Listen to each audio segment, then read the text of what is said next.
welcome to my channel. I have here a new item. The brand is DianGo. This is NEC company. This is a semi-automatic turntable. Model is AUP-6100. This is the speed selector, 33 and 45 RPM. Power indicator, reject button. This is the head shell, and I'm using here an Audio Technica. This one here is the queuing or arm lifter, the counterweight, and anti-skating.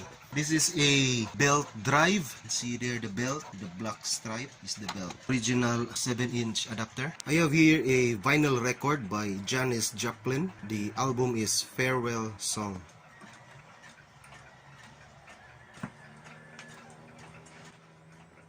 So this is all about DianGo turntable.